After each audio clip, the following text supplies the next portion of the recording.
Olá, eu sou Cristiano Menezes, pesquisador da Embrapa Meio Ambiente, e no vídeo de hoje nós vamos ensinar como preparar uma dieta proteica para as abelhas sem ferrão. Bom, o alimento proteico ele visa substituir o pólen, que é a principal fonte de proteínas, lipídios, sais minerais e vitaminas das abelhas. Ao contrário da alimentação energética, que substitui plenamente o mel, a alimentação proteica ela não consegue substituir totalmente o pólen natural que as abelhas comem. Por isso é muito importante ter em mente que a alimentação proteica ela é uma fonte complementar de alimento para as abelhas. Ela não substitui plenamente o pólen. Então, antes da gente começar, eu gostaria de salientar que a ação mais importante que o meliponicultor precisa fazer é plantar árvores que forneçam grandes quantidades de pólen natural para suas abelhas. Então, isso é muito importante. Tenham em mente que vocês precisam plantar para as abelhas. A alimentação proteica ela é um complemento. Além disso, ela é mais difícil de elaborar e mais complexa. Por isso, a gente não recomenda que ela seja adotada por meliponicultores iniciantes. O ideal é utilizar apenas nas circunstâncias em que você tem um grande plantel, um sistema de multiplicação intensiva, ou seja, por meliponicultores mais experientes e mais profissionais. Alguns exemplos de plantas ótimas para fornecer pólen para as abelhas: urucum, pitanga, goiaba, eucalipto, são exemplos de plantas que você precisa plantar próximo ao seu meliponário para fornecer o pólen natural para elas. Bom, antes de começar, é importante entender como que funciona a produção do pólen natural dessas abelhas. Então as operárias saem das suas colônias com o estômago cheio de mel e vão raspar as anteras das flores aonde o pólen fica, que são os grãozinhos que ficam ali na flor. Elas raspam esse pólen e grudam com esse mel na perna traseira e depois trazem para dentro da colônia. Chegando na colônia, elas vão despejar essas bolotas dentro dos potes e quando o pote estiver cheio, elas vão fechar esse pote de pólen.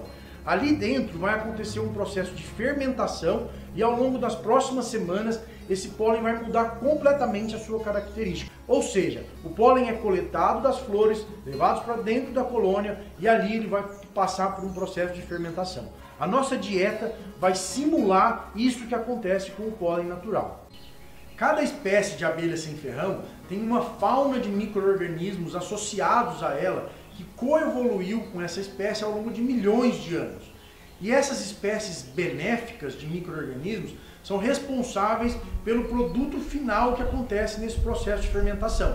Em algumas espécies, o pólen fica mais seco, mais desidratado, como é o caso da jataí, da marmelada, que faz um pólen mais seco e mais adocicado.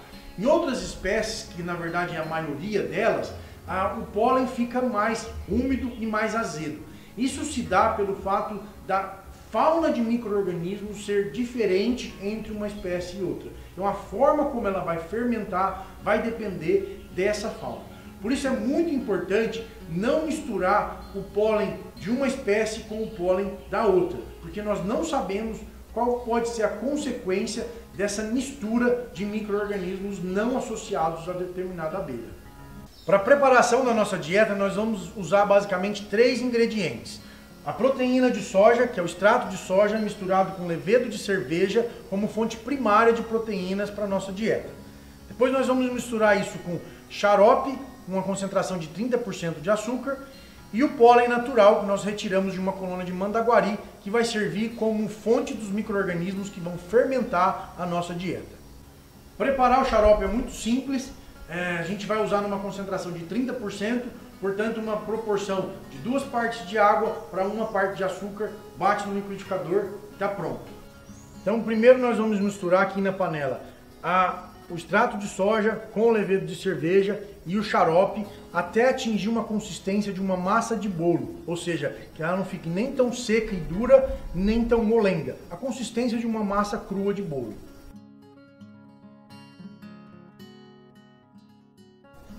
Depois que a nossa massa estiver na consistência adequada, nós vamos ferver essa mistura para evitar a proliferação de micro-organismos indesejáveis no processo de fermentação. Depois que a massa esfriar, nós vamos adicionar o pólen natural, que é a fonte dos micro-organismos que vão fazer a fermentação da nossa dieta. Para isso, nós retiramos uma melgueira de uma colônia forte que está com bastante potes de pólen.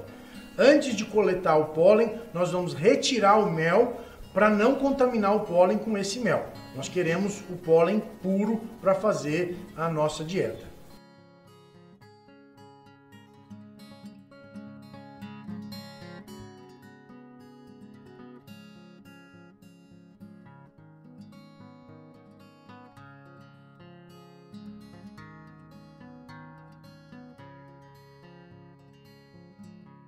Na medida que a gente vai retirando os potes de pólen, a gente vai encontrar alguns potes de mel no meio do caminho. O ideal é remover esse excesso de mel para não contaminar o pólen.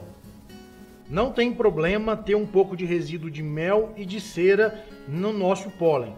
Isso é praticamente impossível coletar o pólen sem nenhum resíduo.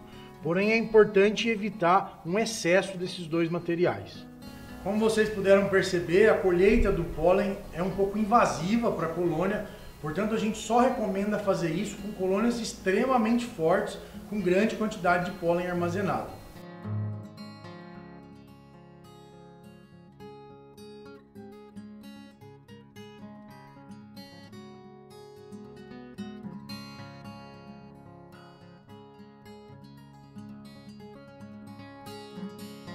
Depois que a gente mistura o pólen natural na nossa dieta, a gente vai manter em um recipiente em local que esteja levemente aquecido, como por exemplo atrás de uma geladeira ou dentro do forno desligado de um fogão.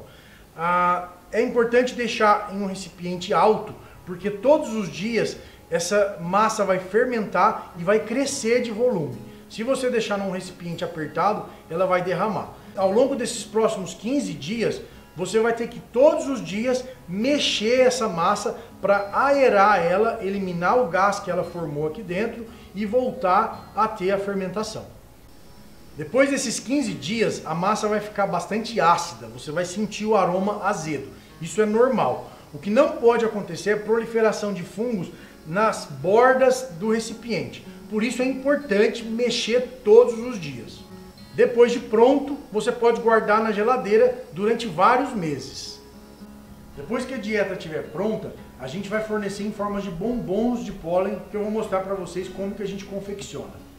Bom, a gente vai precisar de cera de apis que você compra em lojas de apicultura, cera da abelha sem ferrão que você pretende alimentar, que você coleta diretamente das suas colmeias, o molde que a gente vai usar para fazer os copinhos de cera, que nada mais é do que um cabo de vassoura lixado, e palitos de churrasco que a gente vai espetar os nossos bombons para mergulhar na cera derretida. Bom, a gente vai mergulhar o molde na água gelada primeiro, escorrer o excesso de água, mergulhar na cera derretida, escorrer o excesso de cera, mergulha na água novamente e repete o processo umas 2 ou 3 vezes até ter uma camada considerável de cera. Depois que ela enrijece, a gente retira o copinho de dentro do molde.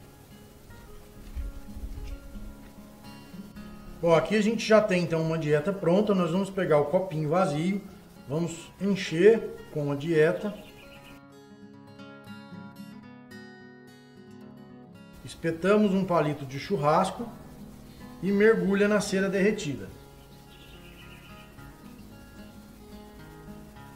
Agora o nosso bombom está selado, nós vamos mergulhar na água gelada e está pronto para fornecer para as colônias. Alguns meliponicultores têm utilizado pólen de apis na dieta. Certamente é mais nutritivo do que o extrato de soja. Porém, tem um problema muito sério. Pode trazer doenças da apicultura para a meliponicultura. Se mesmo assim você quiser utilizar o pólen de apis, inclua ele no processo de fervura para minimizar os riscos. Nós não temos certeza se elimina todos os contaminantes possíveis, mas pelo menos vai minimizar os riscos de transmissão de doenças. Outra dica importante é não utilizar o pólen de uma espécie para produzir a dieta para alimentar outra espécie de abelha. Por exemplo, usar o pólen de mandaguari para produzir dieta para alimentar uma mandaçaia, por exemplo. É bom evitar isso. Nós não sabemos quais são as consequências dessa troca de micro-organismos de uma para outra. E as consequências podem ser drásticas. Algumas pessoas também têm utilizado outros ingredientes na dieta. Esses ingredientes podem ser interessantes, como por exemplo a albumina de ovo ou suplementos vitamínicos. Porém, é preciso muita cautela ao escolher esses ingredientes, porque nem sempre a gente vai estar ajudando as abelhas. Eu já vi casos de pessoas utilizando, por exemplo, leite em pó, que é tóxico para as abelhas, ou fubá, que é uma fonte de carboidratos e não de proteínas. Agradecemos a atenção de vocês, não deixem de se inscrever nos nossos canais para ficarem informados sobre os próximos vídeos que a gente vai lançar. Um abraço!